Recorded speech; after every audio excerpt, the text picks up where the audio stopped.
Hi, and welcome to Stephan Livera podcast, a show about Bitcoin. Today, for episode 328, we're talking about the rise of Bitcoin Nomadism, and my guest is Rigel, and you might know him online as CoinsureNZ. Now, this is a topic that has been quite relevant for me, having to flee the gulag of Australia, so I thought this was definitely a topic that has become a lot more prominent in the minds of people out there. They're looking and thinking about options. So how should we think about it? What are the benefits of this approach? How do you get started? And is this only for single people, or can people do this with a family or with a partner? And how do you get set up in a new location? And what are some of the downsides and costs of this lifestyle? I talk about this with Rigel. This show is brought to you by Swan. Now, swan.com is the easy way to accumulate Bitcoin, and it's available internationally. All you have to do is sign up with swan.com and you will wire USD in instead of the ACH pull functionality. And with Swan, the focus is on education. There are various free resources made available, whether that's the Swan Signal podcast, whether that is free books like Jan Pritzker's book, Inventing Bitcoin.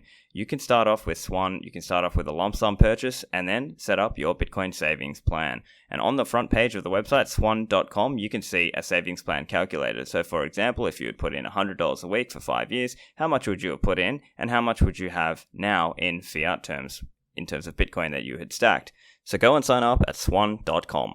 This show also brought to you by Brains. That's Brains with 2 I's. Brains are a Bitcoin company known for their work in the Bitcoin mining industry. They offer Brains OS Plus, which is firmware for your ASIC mining machine. They are also the operators of Slushpool, which was the first mining pool. And they are also driving adoption of Stratum v2, the next generation pooled mining protocol. So with Brains, they've got a really strong Bitcoin-only focus. They're really principled and they're a great team. I really like working with these guys. Their team is growing and they are hiring as well. So if you're a Rust developer, systems programmer, hardware architect, go and check them out. They've got a careers page on their website. And otherwise, go and sign up. Go and use their software and sign up with Slushpool. If you are using Brains OS Plus firmware, you actually also get 0% pull fees when you're using Slushpool. So that website is Brains with 2 I's, brains.com.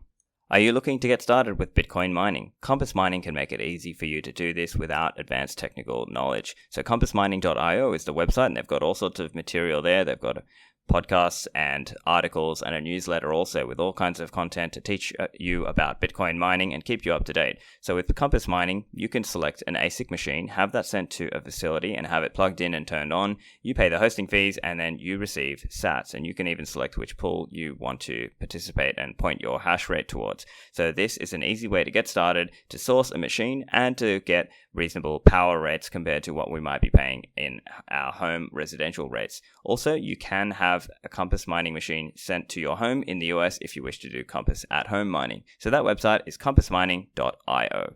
And now on to the show with Rigel.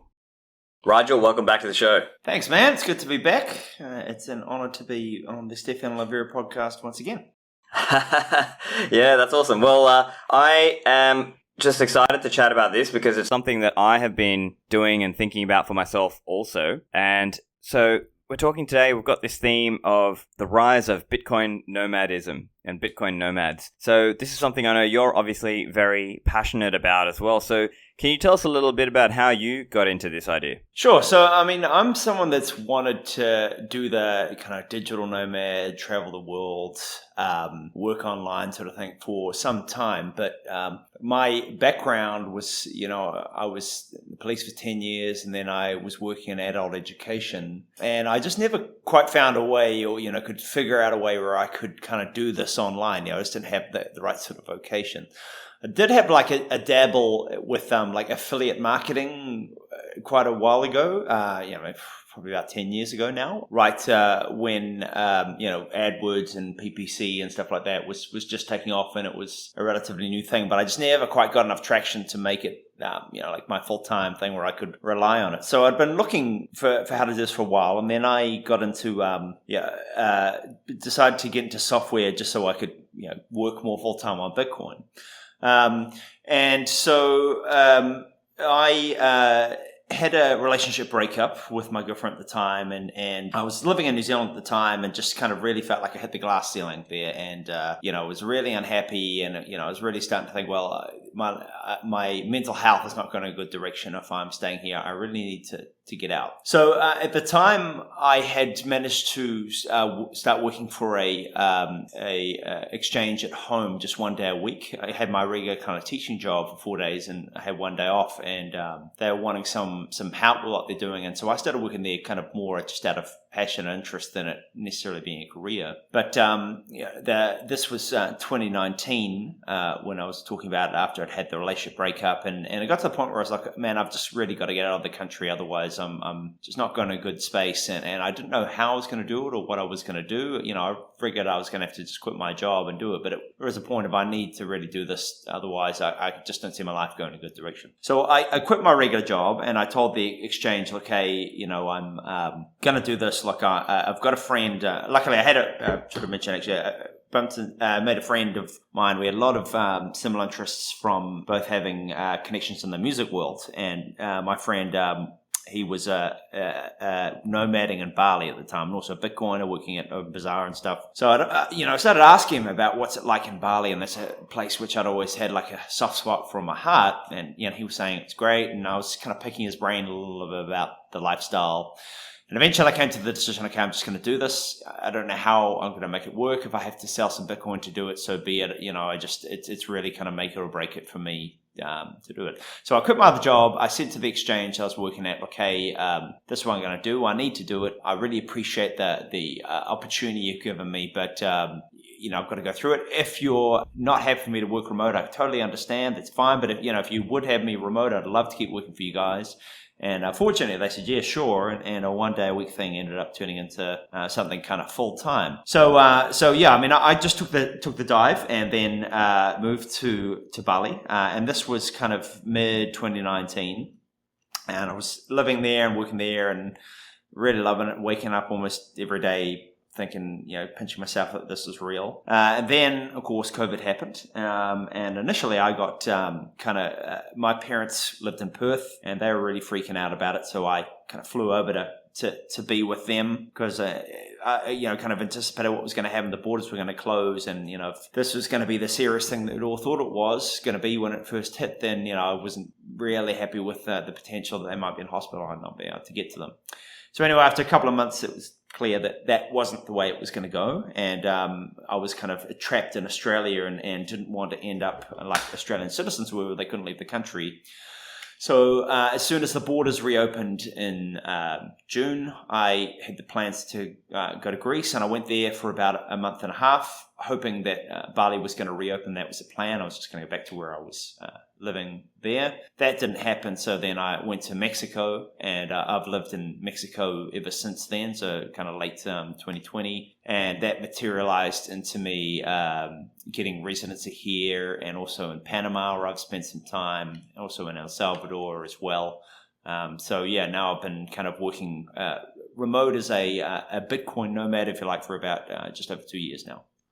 Yeah, that's fantastic. And so this is one of those things where pre the hysteria, I think it was still growing, but I think the hysteria has perhaps magnified the reason to even look at these things. At least that was my perspective. Obviously, I was trapped inside Gulag, Australia, and so for me, it was partly a necessity. It was like I have to get out because my business and my career and all this stuff is outside of Australia, and so I think it's important to talk about reasons for why, because for some people, it'll just be like, no, I've got my family here, I've got my everything here, and I'm not moving. I have no interest to move. But I think for people who are willing to sort of take that step, then there can be some pretty cool benefits to doing this and living like this. Of course, there are some costs too, so we're going to talk about the upsides and the downsides. But in your view, what are some of the main upsides of living more in a Bitcoin nomad way? Well, I mean, there's some obvious ones that like everyone knows and everyone's heard, right? So there's cost of living, where you might be able to move to a country or a place depending on where you are, of course. But for most people that are in a Western country,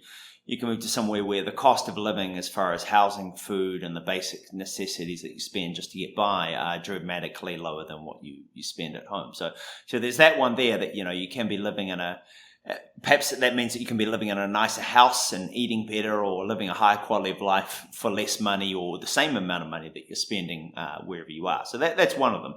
Another one is obviously to travel and experience the world and things. So where we've all got a list of places that we want to visit, but if you're in a traditional kind of working environment and you get 2 to 4 weeks off a year, then it's quite hard to squeeze all the stuff in. But if you're kind of nomading, you can work while you're traveling, and it's not exactly the same as being on holiday, but I mean, you can experience these places and have all the time in the world if you like to check them out. So there's that, to experience the world. Another one is, like to kind of live your dream life, your ideal location. I mean, some people are a big fan of the beach. Other people, like to do things like snowboarding or live in the mountains, or maybe they've got some particular hobby that, is better suited to a particular climate or area. And, you can have that lifestyle where you can do these things, or, if your dream lifestyle is to, wake up and see the ocean first thing in the morning and be able to do yoga and, not have to wear jeans or pants ever again in your life, and just in shorts, you can choose a location that gives you those sort of things, right? So they're the obvious ones that everyone knows, and they're certainly good. But to me, the real value of this is two things primarily. The first one is the value is the networks of people that you will connect with. So particularly, this was particularly strong when I was living in Bali before this went down, and that's a place where some people are a fan and some are not. But for a lot of people that have done the nomad thing for a while, that's the best place in the world to live. It's just, there's nothing else that compares to it, right? And so in Bali, you'll find some people, when you get out and you socialize, you get to network a bit with some of the expats there that are just incredibly talented people. Some of the smartest people at doing whatever it is that they do. And they've decided that they want to have this slightly more bohemian or nomadic lifestyle. And they can be anywhere in the world they want to be. They've got the money, they've got their own business, they're doing whatever they're doing, and they've chosen to be in this one place. And so just the virtue of the type of A-class individual that has the choice to be anywhere and is where exactly they want to be, meeting and networking with those people is super valuable. Not just the connections or the friends that you can make, but also just the nature of people. Where there's in Bali, for example, there was no one living there that was there that didn't want to be there, right? That was stuck there because I hate this town, but my job's here, or married, or whatever. Anyone that's there was there because they wanted to be, and the moment they weren't, they're on a flight to where they want to be, right? So, the quality of individual that you meet there and the people that you interact with is just, to my mind, a whole different class of what you'll get in a regular Western city. Everyone is super happy, super nice, very appreciative and grateful for the life that they have. And that just blends into everything, the nightlife, the social life that you have, how easy it is to make friends and interact with people, and the quality of those people that you're interacting with. And the sort of people that are that geographically mobile and have that kind of ability to choose the lifestyle that they have are generally very smart, talented, well-connected people. And I've certainly come to the conclusion like that's the people I want to be my friends. These are the people I want to spend my time with. They are the people that not only add significant value to my life through the connections and the information that they can share for me, they're just better people to be around, and they're the sort of people I want to surround myself with, because that energy is infectious and it rubs onto me and it has this kind of snowball effect. So, I think that is a humongous one about the connection with those sort of people and having that energy in your life. And, there's that old adage of like, you are the average of the 5 people you spend the most time with, making those people the highest quality people that you can get. And I think this is where you will find, obviously, they're of a particular breed. They're sort of people that aren't tied to one place, or they like to move around, and generally they've got a more specific set of interests. But it's a high quality demographic. If I was to be that Machiavellian and scientific about the way I chose my friends or whatever, it's just a better group of people to associate with. and the networks that they can provide as far as the knowledge and connections. The second most valuable one, I think, is the ability of developing the skill of being able to start from zero in a consistently reproducible manner. So I think most people would agree, and I certainly have fell into this trap, that many times in your life you've been in a place or a situation where you know you don't want to be here. It's not ideal. You can envision a better life, but you're just afraid of moving and starting again, and your mind is consumed about how difficult it is. Where would I find this? Where would I, whatever. Now I've done this 6 times. I have a system in my head where I know exactly where to go and what to do and what to look for and how to find my feet in a new place. And that's an incredibly empowering skill to have just in general, but especially in the world that we're in now, where, tomorrow or within a very short space of time, you can find that, all of a sudden you can't leave your house, or, you can't go out to a bar, you can't do all these sort of things. And for most people, they don't have the ability to just say, well, this is bullshit, I'm going somewhere else. They've got things that tie them to some place and they don't know where to start, they don't have the system. Whereas for someone like myself, as soon as that happens, I'm like, well, I'm on a plane to wherever that is not happening, and I've got the full confidence of, I know that give it 30 days, I'll be back on my feet and more or less at the same speed I was at wherever I was. And just having that confidence and that skill set is an incredibly powerful, empowering thing to have in your life, not just for the momentum of your personal productivity and keeping things going, but for your own mental health and well-being, the sense that you're not at the mercy of all these other things, and you can be the master of your own destiny, is again just an incredibly powerful tool to have. And I think going forward, that's only going to get more and more powerful. So outside of the, like the tropical beach with your laptop sort of lifestyle that I'm sure we all have dreamed of and seen and looked at, those 2 things I think are the primary reasons that everyone should really consider doing this, because they are just superpowers in the world where we are going. And I think that the networks of people that have these skills, and you personally having that skill, are 2 incredibly and powerful things, important things for you to invest in the future. Yeah, really interesting stuff. And it's actually for different reasons than I'm pursuing it in some ways, because, it's related, but for me, the drive and push of doing overseas stuff was more about actually achieving more freedom and perhaps lower taxes. But certainly, I think that plays into what you were saying as well around being able to set up somewhere and start somewhere. And so I guess then it's also important to distinguish between, let's say, just picking up everything out of one place and moving and setting down in a new place. Well, then that's really more like just being an expat, right? As opposed to sort of using a bit more of a nomad-ish approach. It's not necessarily fully nomad. You might have a few bases or places that you regularly go back to. But how would you distinguish that then? Like the people you met in your travels, the expats, let's say, versus the more nomad type? Yeah, I think that is a very valid and important distinction to make, right? So where I am in Mexico at the moment, there is a very distinguishable, different kind of crowd about, and obviously they cross over, and the kind of biggest crossover is generally that they're foreigners, and usually they speak English as their first language or things like that. So there's a reason that these 2 groups will naturally kind of cross over and come together. The difference I would say is that like expats tend to be obviously more or less living a regular life as most people would understand it, just solely in a different country than perhaps they were born or that they started out in. So those people generally have a much more geographically specific, if you would like, life in one particular spot, whereas nomads tend to float around a bit more. And as you said, particularly now in the current environment where travel is a little bit harder and a little bit more uncertain, I think it makes more sense to really, to focus on 1, 2, 3 places in a year and stick to those. But that is a very different kettle of fish than what I described with the expats, where more or less, they're like people living somewhere at home in whatever country you're from. They're just living in a different spot, so they don't quite have the agility or freedom that you might have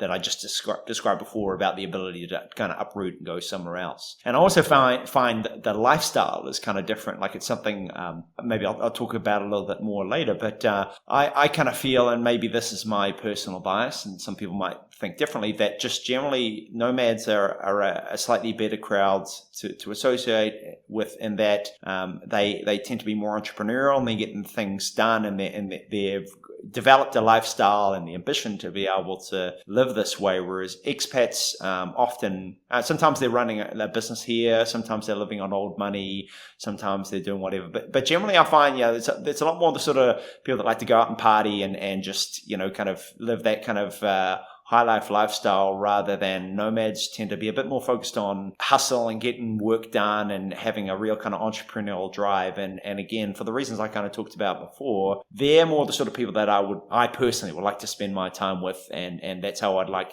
to have my social life arranged around the secondary rather than the former. So it's a bit of a different crowd. There is a bit of crossover, but I think the nomad thing, particularly for the reasons of networking, like I said before, they're the people the crowd that you more want to work with, because generally they're just more on the same page as you if you are someone that's trying to be location independent.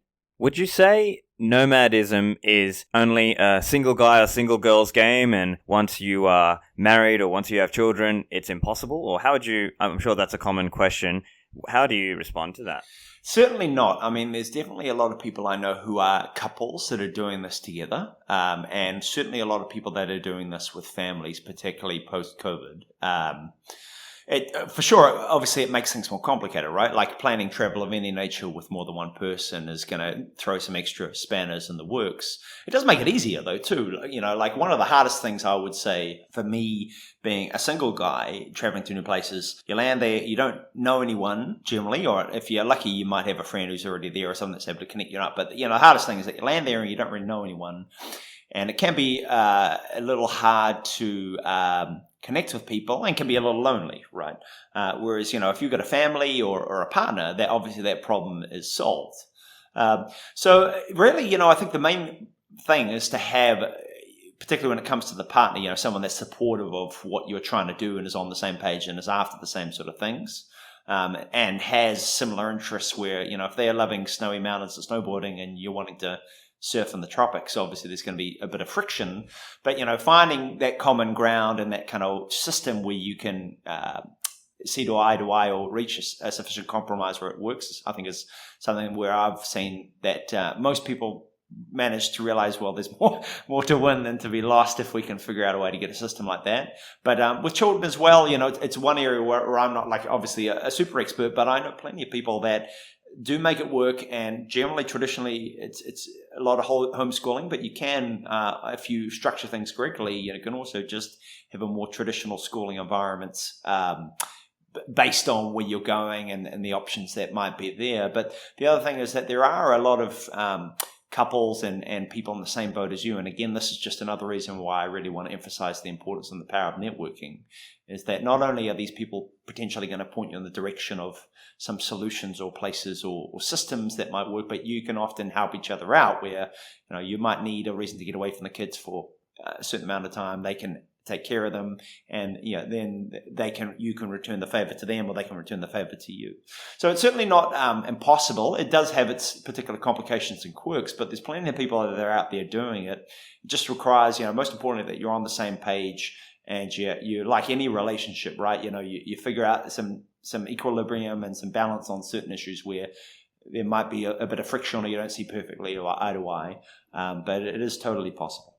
Yeah, interesting stuff. And so for people who are thinking about how to get started, they might be thinking about locations, right? So it's kind of, if we had been speaking 20 or 30 years ago, people might have had this advice. They might have said, look, if you want to be an actor, you've got to go to Hollywood. If you want to be in finance, you've got to go to the finance hubs like New York and London and Chicago. If you want to, there's like a place that you go to do a certain thing. Whereas now with nomadism, it's more just like all around the world. That said though, there are certain well-known hubs, right? So as you mentioned, Bali is one in Indonesia, Chiang Mai in Thailand is another well-known one, Mexico, places like Playa del Carmen, arguably places like Medellin in Colombia, and maybe Lisbon in Portugal. Those are probably some of the well-known digital nomad hotspots, wouldn't you say? So how would you think about that aspect of it, locations, and thinking about planning that? Cool. So what I'll do is I'll kind of run through the steps that I would go if I was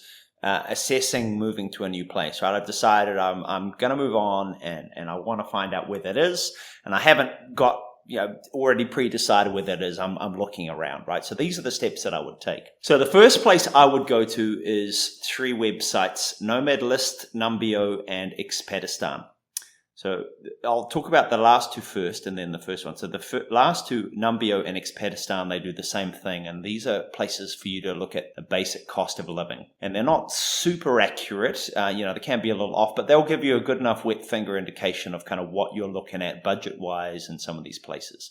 And that can be hard to tell if you're looking, particularly if you haven't traveled to where you're going, or, this is a new thing to you about what am I actually looking for rents, food, etc., in this place. And they'll give you a relatively accurate, rough indication of kind of what the cost of living is. And on those sites, you can compare, a city. So you can put your city versus that city, and it'll give you like a percentage, so it's 60% cheaper or 30% more expensive to live in X versus Y. So they're a good place to get some of the things about numbers. And that's kind of what you want to do, because obviously you want to make sure you got your budget right before you take off. Now, Nomadlist is probably the first place that I would go to look at one of these options are. And anyone that's not familiar with what Nomadlist is, it's a really, really amazing site where basically they have a ton of cities all around the world. You can pick almost any country in existence, and you can get some really good information and quite accurate information about what life is like there as an expat and as a nomad. So things like the cost of living, Wi-Fi speed, freedom of speech, acceptance of LGBT if you're of that particular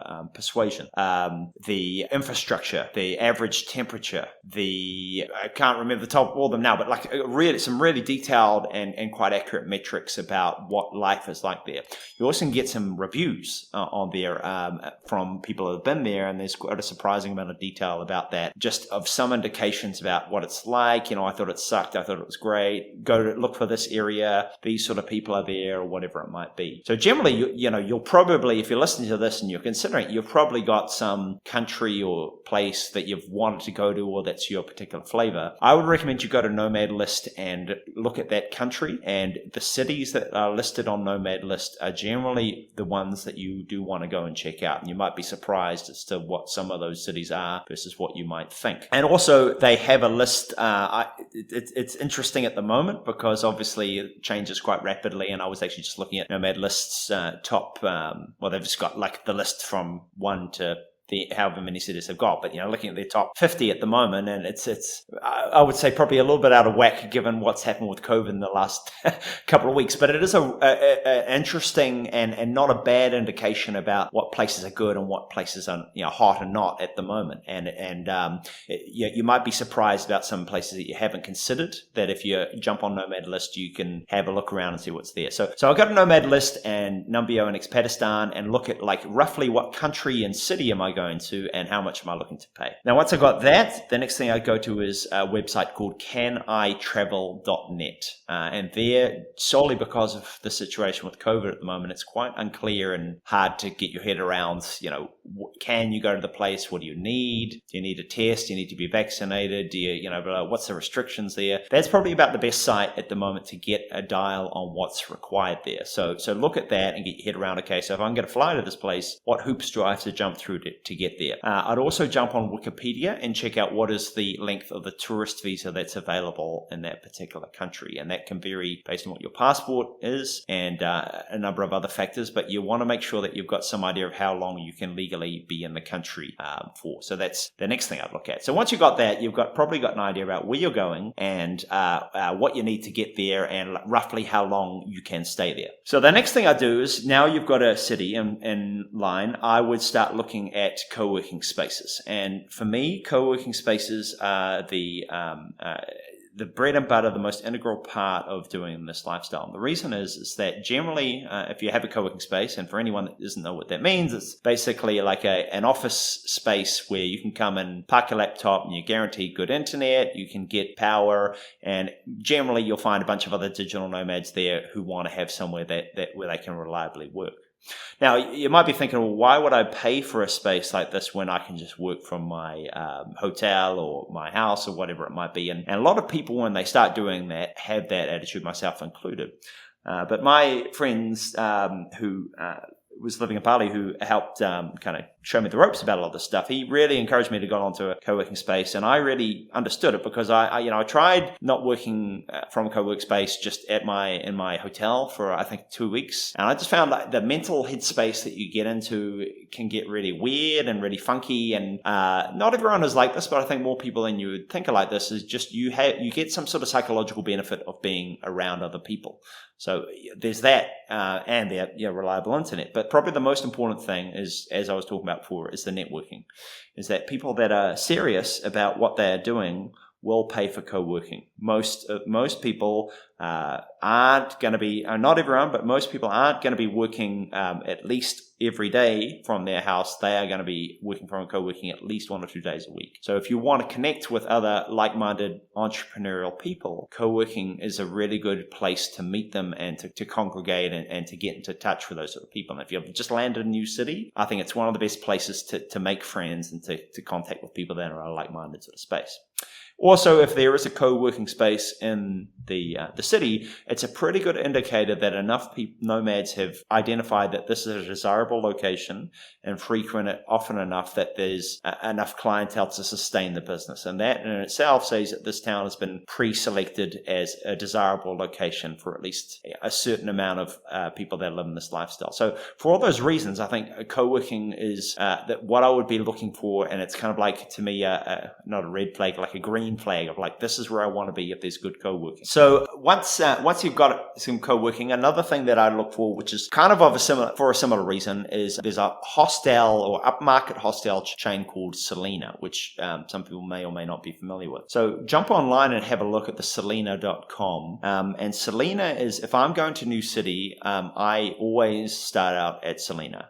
So Selena it's an interesting kind of hostel setup in that you have all the way from like the bunk bed, 8 to 12 people in a room thing, all the way up to some very nice family rooms with like a separate lounge and a kitchen and TV and a balcony and everything like that, right? So it's a pretty wide range of the accommodation that you can get there, and you can go from everything to like really, bare bonesing it to some really, rather sort of classy living. But they also always have a really nice, a decent restaurant, a nice bar area, a lot of social events, and good co-working. So it's not only is it a good place to network with people, to find your feet, and to kind of get in touch with people that are living a similar lifestyle to you. But also, it's just, I find if there is a Selena in a town, once again, like the co-working, it's a very good indicator to me that this is a desirable place, and this is probably a good space that I want to go to where I'm going to have a good experience nomading. So Selena is one that I would definitely check out, and I would recommend,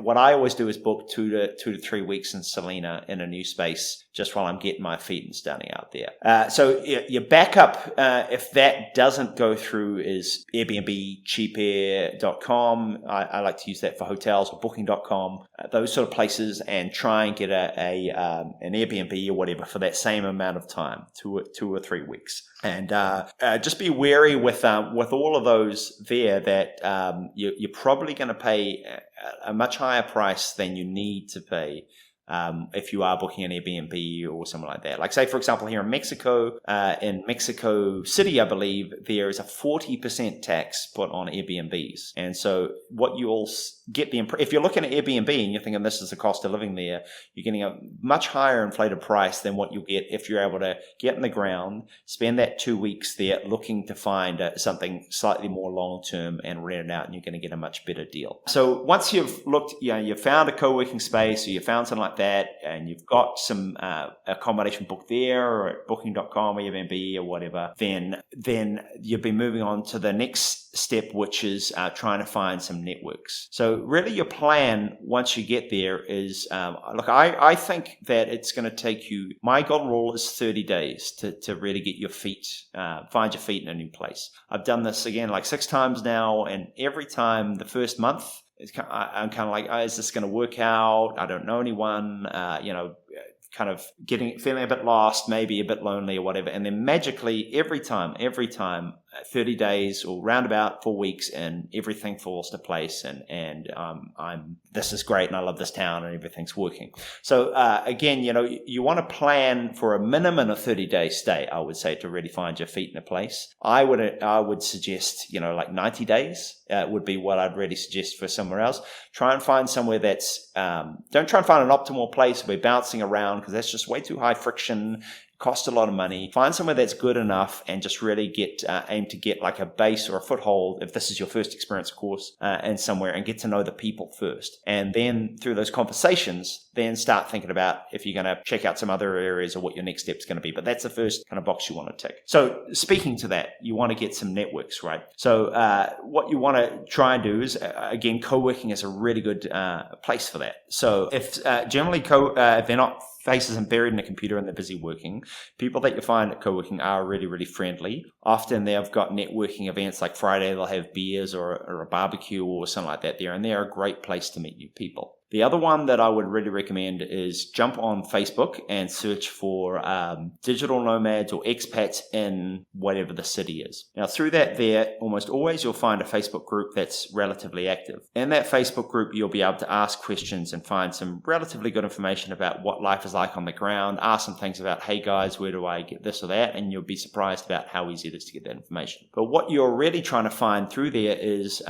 generally it's on WhatsApp is where a lot of these groups are, not Telegram or other things. WhatsApp seems to be the one. And the WhatsApp groups are where generally you'll find the highest quality of signal to noise information, where you'll be able to ask, hey, where's a good dentist? Where do I go for co-working? Where's a good place to eat? All these sort of questions. I like to do yoga. Where's a good yoga studio? And generally, if you ask in the Facebook groups, or you just search around the Facebook groups, you'll find a link to one of these WhatsApp groups. And in there, you're going to find the answer to a lot of this information, which is going to save you a ton of time when you get in the ground. The other thing that you want to try and get through those WhatsApp groups, or if you can through some of these Facebook groups, is any sort of meetups for anything that's related to your interests. So, maybe it's a Bitcoin meetup, maybe you do snowboarding and there's some sort of snowboarding, or like here's a big one in Mexico, so there's always some like salsa dancing ones, right? So if you're into that, go along to something like that. But you want to find some sort of meetup things, and that the idea is to network with people, to make friends, make connections, and it's much more easy than you'd ever believe to find people when you are living this lifestyle. It's totally different from when you live in a traditional sort of setup in a city. People are very helpful, and it's very easy to make those connections. And so you want to get those networks, connect with some people, go out to dinner, have some beers, and develop those networks. And that's really kind of the way to really get a foothold in a new town. Once you've got that, you've got some friends, you've got some connections that can show you where to go for these kind of things there. And quicker than you would think, it's like you're living in a town where feel like you've been living here for years. You know where everything is, and life is easy and breezy, and you can achieve that in 45 days, I would say, if you put your mind to it. Back to the show in a moment. Are you thinking about your security, and have you thought about removing single points of failure? Unchained Capital can help you with this with their collaborative custody setup. So at unchained.com, if you bring 2 hardware wallets and you set up there, you can create a vault for free. Now, if you need assistance, they've got a concierge onboarding program where you pay upfront, they ship you some hardware wallets, they do a video call with you to get you set up, even if you've never held your private keys before, and deposit $1,000 of Bitcoin in your vault. So this is a great way to get started and improving your security standpoint and giving you potentially some more peace of mind when you need to sleep at night and you're worried that you might not be able to recover or use your coins if you haven't secured them correctly. Well, with multi-signature, you give yourself some room for error. There's a little bit of margin there. So go to unchained.com and use the code Livera to sign up for a discount. And if it's hardware devices you need, my favorite is the cold card. You can get this at coinkite.com. Now, Coinkite have been around the Bitcoin industry for a long time. In recent years, their focus has been on hardware devices and hardware security, obviously. So it looks like a little calculator. It's a small device, and you can either directly plug it to your computer if you're a beginner, or if you're intermediate or advanced, get a micro SD card and use that to ferry the information like your XPub keys back and forth between your cold card device and your computer. And you can use this easily with wallets like Spectre Desktop, Sparrow, and Electrum are some examples. The cold card has all sorts of features. You can use it in a single signature or a multi-signature, and there's also the Seed XOR feature, seedxor.com for that stuff. And now there's lots of features there that you will actually learn about Bitcoin in the process. So order some for yourself or for your friends as a Christmas gift to help them get started on their self-custody journey. Go to coinkite.com and use the code Livera for a discount on your cold card. Lend at HODL HODL is a peer-to-peer Bitcoin-backed lending platform. So if you need fiat liquidity and you need to borrow some stablecoins and you would rather do this without selling your Bitcoin and having a taxable event, or you just would rather not sell, well, with Lend at HODL HODL, you can do that. So now you can get some short-term liquidity, you borrow stablecoins, and you put up some Bitcoin as collateral. And you still hold 1 out of 3 keys through that whole deal. On the other hand, if you have stablecoins like USDT, you can earn some extra interest by lending those out. You define the terms and the APR for those deals. This is Bitcoin DeFi. So go and sign up at lend.hodl.com. That's lend.hodlhodl.com. Back to the show with Rigel.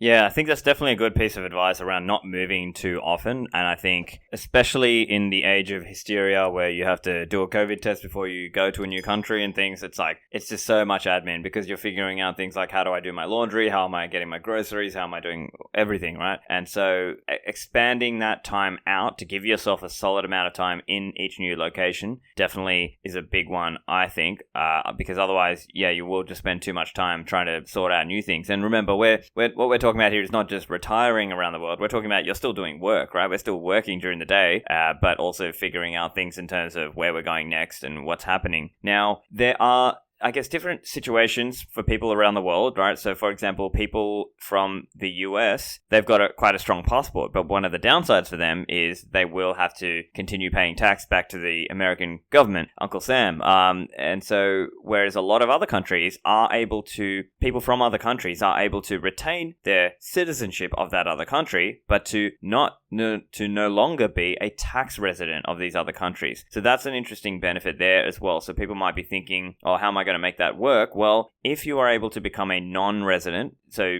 you might need to speak to an expert on this, let's say an expat specialist accountant or lawyer for your country, and they can potentially guide you on how to become a non-resident for tax purposes, which allows you to legally dramatically lower the taxes. And then that can also help you from a cost of living perspective also. And so I'm curious how your approach has been, or if you have any tips for people thinking around these questions of residency, citizenship, or even tourist visas.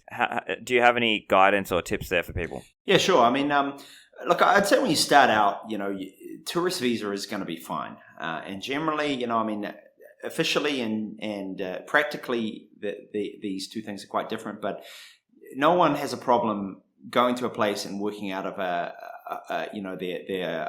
hotel room or a co-working or whatever and getting things done and really having to worry about a work visa. Now, officially, that might be a slightly different story. But I've yet to ever hear someone who's had an immigration officer jump out of a bush and arrest them for working on a laptop in their hotel room.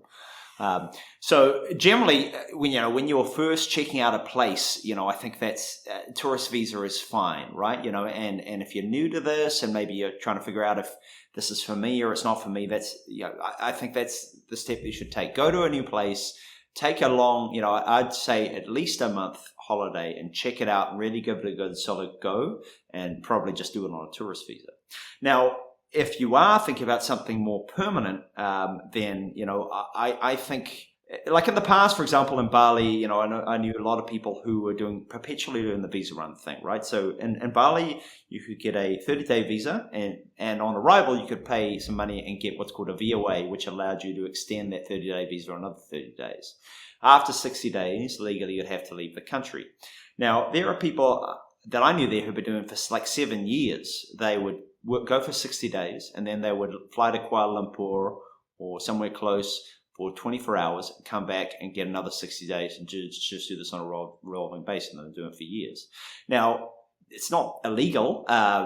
It's definitely kind of maybe stretching what the law is intended for. But generally, most people that they knew what was going on, they seem to be, well, hey, if you want to come back with your money and support the local economy and people, come on in. However, I've seen a lot of things since COVID came in that made me think that those days certainly aren't what they used to be. And definitely if you're in a position like, say, yourself, Stephan, or myself, where going home is now difficult and very expensive, and your ability to leave might be in jeopardy also, I think you've really got to start thinking seriously about a more credible plan than just bouncing around on a tourist visa. So residencies in a place give you that ability where you're not having to fly into a country and cross your fingers every time that you're not going to have some issues getting on a tourist visa. For example, in Mexico, they have a 180-day tourist visa, and there is a lot of people that have,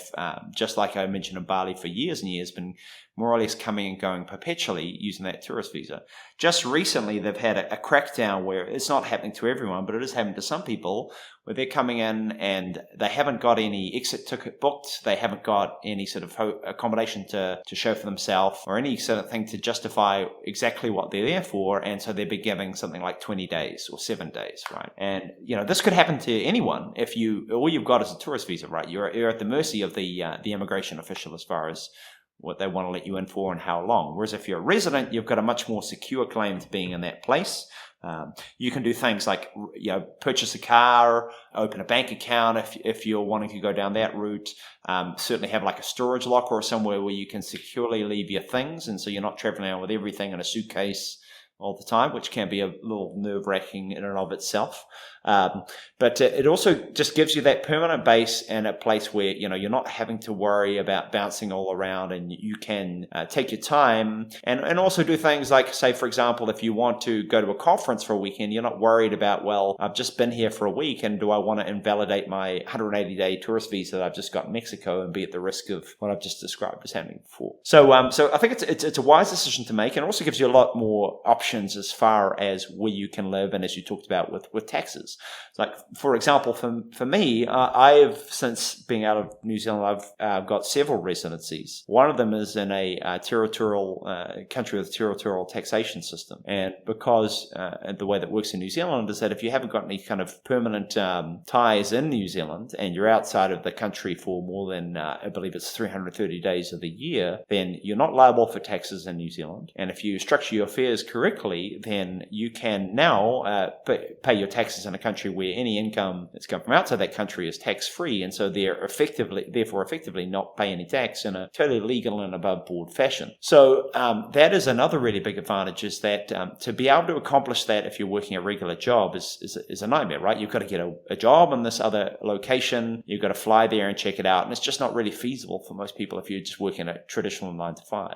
But if you're nomading, you're able to kind of experience these places for a while, get to really know some people, get your head around it, would I want to live there, and take some time to do this slowly in a progressive fashion rather than having to try and fly over there and do it all the moment that you land. So that's something that I think a lot of people should be looking at for this thing, rather than it just being a way to fly around and work on a tropical beach for 2 months or something like that. It's a way to shop around and really look of not just where do I want to live for the quality of life, but what other options can residency and looking at things like tax and where my affairs are located, what other benefits can that provide to my life beyond purely the quality of life things that we discussed before.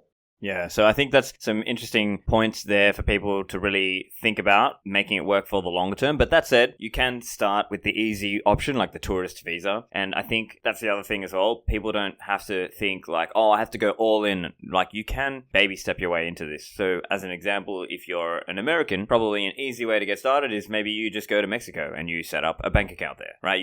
You start doing the flag theory thing, right? You just take little incremental steps, and then slowly, eventually, you've now got these other options in other countries or other bank accounts or other whatever, right? And so these are some of the ways that you can manage that. Now, I think it wouldn't be fair of us to talk about all these benefits without talking about some of the downsides. So let's hear from you, Rigel. What are some of the main downsides in your view of pursuing this lifestyle? Well, I mean, as I mentioned, I think dependent on your situation, if you're single, obviously it can be a little lonely and a little hard. To me, I'm quite used to it now, and like I'm someone that I'm fine with being on my own and living that sort of lifestyle. But I definitely 100% need some social contact and some interaction with people. But again, I think once you get a system and you get the swing of the sort of life, it's much easier to figure that out. So definitely the loneliness would be one thing, and I presume if you're there with your partner or your children, the opposite problem of sometimes you wish you got the chance to be a little more lonely, if you get what I mean. So that's one of them. Probably the hardest one for most people, if you're listening to this and you haven't done this before, by far, it's wrapping up your fears and just taking that first step, right?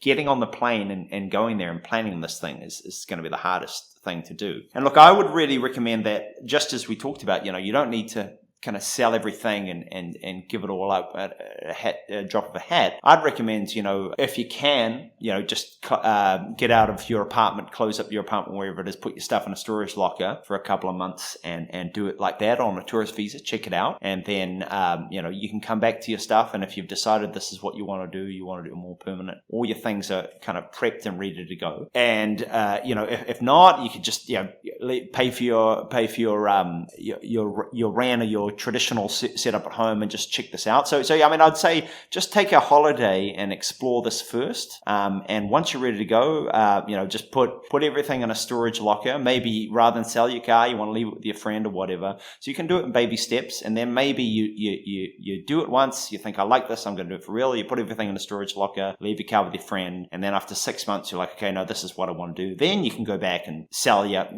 whatever it is that you need to sell and really close up your affairs. And you can do it in baby steps like that. And you don't even have to. I mean, you can leave your stuff in a storage locker, do this for 6 months, and then go back and live a regular, in quotation marks, life for 6 months, and then go out and do this again.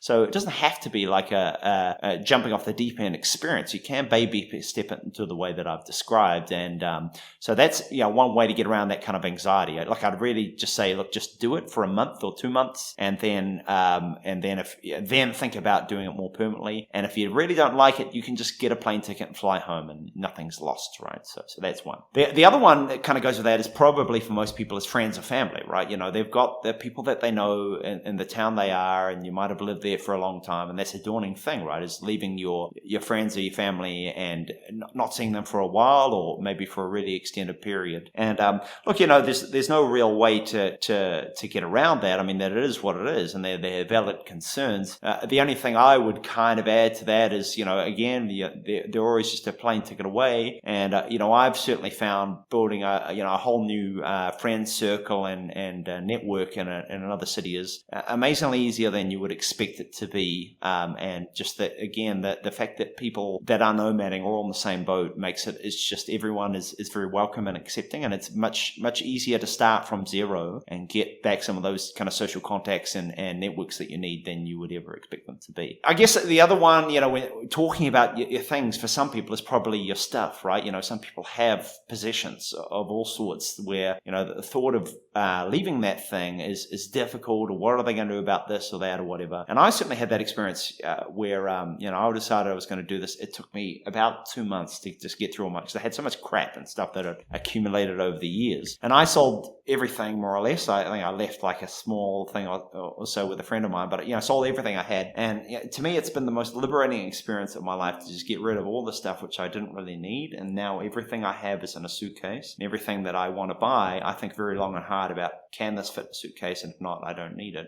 So a lot of these things, it comes down to the stuff you have and the people you know. And they don't need to be permanent goodbyes. There are ways, if you're creative about this and you look around and you jump on Google and do a bit of hunting, that you can find some ways to permanently or semi-permanently park this stuff, and it will be there when you need to come back. But I'd also encourage people to think long and hard about, is getting rid of some of the stuff and moving on, is that actually what you really want to do? Is that not going to be like a fresh start for your life that's going to allow you an opportunity to kind of reset, and the things that might be kind of scaring you are in fact things that you should be doing. Yeah. And I think one other, obviously we're very Bitcoin focused here, and I think people might be thinking, how do I secure my coins if I'm doing this whole nomad thing? So obviously without disclosing, personal details or doxing your own stuff, do you have any thoughts on how people can approach that aspect of going nomad while preserving their coins and securing their coins? Sure. Well, I mean, without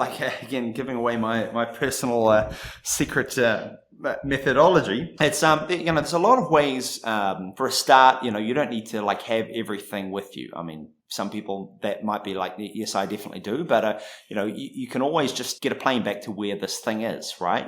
So it's not like you have to think about, just like I talked about with your stuff, where this is the nuclear option and you're shutting down your life at home. You can still go back to where this kind of stuff is. So that being said, even if you are thinking, well, no, that's not me, I want my stuff on me at all times, there's a lot of ways where, and I've certainly seen this in my whole career when it comes to moving drugs over the borders. If you're creative about where and how you store these things, there's a ton of ways where you can get around any of these sort of issues, whether it might be to do with airport security itself, might be what you're concerned about, or it might be security on the ground about, I don't want to be in a hotel or an Airbnb where someone might have a key and leaving a piece of paper with 24 words on it sitting around where someone who might know what they're looking for might be able to find it.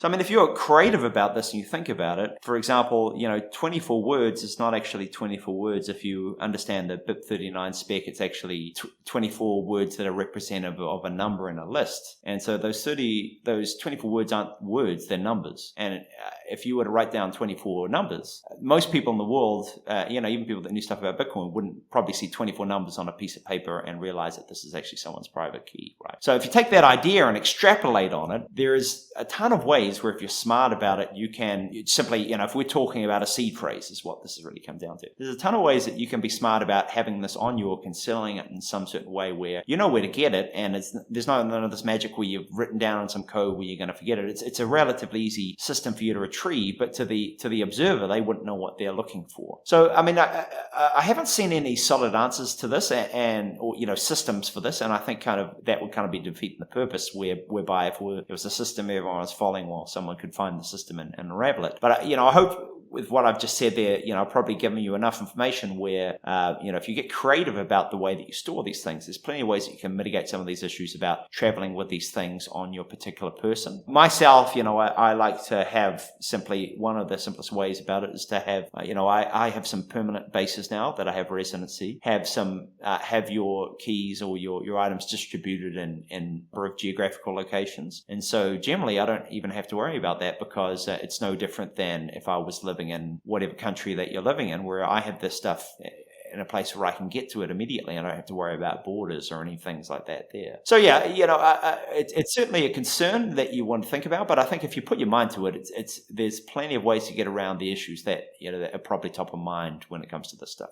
Right, yeah. So as an example, people might have multi-signature and keep different keys in different countries or different locations. And then maybe they've just got a small spending amount that they keep on their phone or maybe in some other kind of wallet or hardware wallet that they travel with, but that's not the real stack. That's just a small amount or something. That's one way. Or maybe you might have a passphrase. So you might have those 24 words, but you memorize a passphrase. Or, there's different ways. I'm just kind of throwing ideas out there for people to think about. And so also with the idea of setting up bases, and if you're trying to set up bases in other countries, how do you think about the question of renting versus buying a? Yeah, it's a difficult thing to get your head around, and it's something I personally am just trying to figure out right now. Where I've kind of all these residencies I've acquired post-COVID, and I'm trying to figure out, now how am I going to live my life specifically? What's my kind of ideal system that I want to have? And you don't really want to be renting a house in two locations at once. It's just not an ideal use of money. So look. I think when it comes to buying, that's something which I personally am slightly averse to, where we're just like, I'd rather have my money in Bitcoin, thank you very much. But when it comes to holding a house, I think that probably the most important thing to think about is there are some very lucrative residency options available to you if you are going to buy a property. So a number of countries, you're able to get residency or even citizenship. You are purchasing a property, and sometimes the price of that property can be quite modest. So that's something to think about. And of course, it can be a revenue stream and a way to kind of support yourself. For me personally, I just like to rent, and I like to move around because I don't like to be tied to anywhere. And it gives you the freedom to be able to kind of change where you're at and have that agility where if like I said, if you want to get out of Dodge at short notice, it's relatively easy for you to do so. So I think that for me, that it really comes down to the main reason to own a house, I would think, is to assist you in getting another residency, and so be clever and smart about that. About if you are thinking about part of the way, the reason you listen to this is that you're wanting to move long term. Do look at the options that are available to you and what you can get for your money. And for example, one that comes to mind straight away is Turkey. You can get, as I understand it, a passport for a relatively reasonably priced house if you buy it in Turkey, right? Now that might change your Turkey might not be top of your list, but if you throw in a passport and you start looking there, that might be somewhere where all of a sudden Turkey starts to become very interesting for you.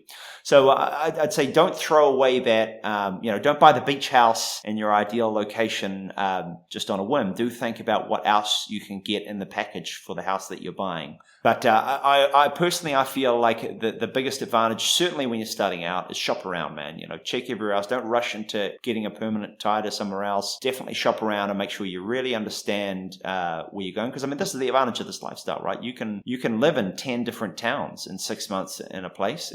That would be high friction, but it's possible. And so, that's a lot harder to do for most people in living a more traditional lifestyle. But as a nomad, you can do that. So, you really have the ability to really shop around and make sure you're sure before you commit to a property in an area. And I would certainly use that to your advantage to either secure a residency of some sort, or to make sure that you're really sure about where you're wanting to live, and you're not in a hurry to need to be tied to anywhere. That when you find that place, you really know that this is going to be a good investment, and is also going to be a good place to live if you choose to use it for that.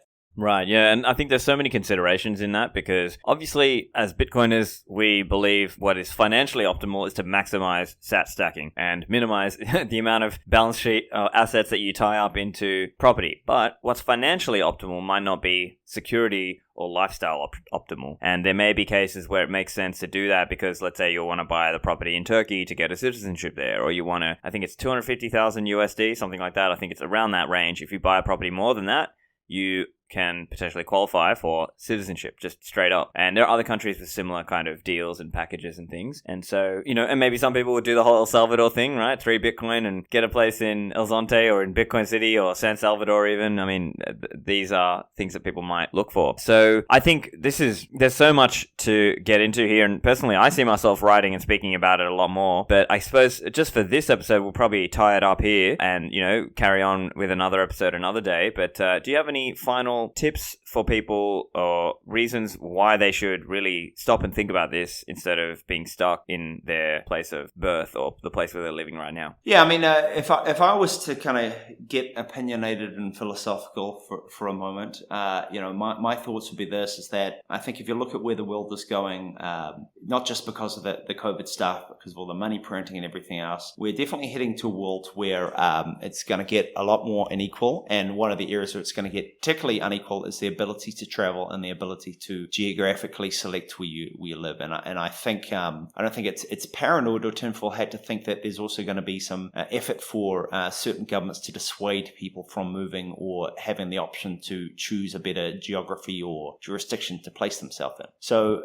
we've probably all experienced to some degree the feeling that you wish you could have had the ability to be more agile as far as your location in the last 2 years, and you weren't able to, and you saw some of the downsides of that. So my 5 cents that I guess I'd want to leave this with is that, I think we are heading to a world where this is going to be almost like a two-tiered society of those that can and are able to travel and those that can't for all sorts of various reasons. You may have things that tie you to a place, but being able to have at least one other jurisdiction where you know where it is, you can get off a plane and straight away know where you're going to stay, where you're going to eat, have some people to call, have some friends, have a situation. And if you really need to move from where you are, you know where that place is, and there's not a second thought. You can be on a plane within half a day and on your way there, and you're going to hit the ground running. It's just an incredibly powerful and useful skill to have, particularly for Bitcoiners and people in this particular space there. And look, I just see it as more than something that, that wanting to live the lifestyle of sitting on a beach with your laptop. It's an investment in your freedom and your agility and your mental health to have this kind of backup plan in your head where you have a plan B set up. And, you don't necessarily need a password or all these kind of things. You just need to know a place, where it functions, and have a second home or a second place that you kind of know just as well as, some city we used to live in 5 or 10 years ago. So, I'd encourage everyone to take the plunge, even for a month or two, and just check this out and get used to this sort of thing, so that if it becomes more than just a holiday or something that you do for fun, it's something out of necessity, that you're ready to go and you have your system in place and you know where you're going, and the whole trip is going to be just much easier for you to go through on. Excellent. And Rigel, where can people find you online? Probably easiest to just get me on Twitter at CoinSure, CoinSurenz. Get me the same thing on Telegram as well if you want to catch me there. And they're probably the two easiest places. Fantastic. Thanks, Rigel. No worries. Thank you. So I hope you enjoyed the show with Rigel. This is definitely an area that I plan to be writing and speaking more about myself, as obviously I'm living that life now.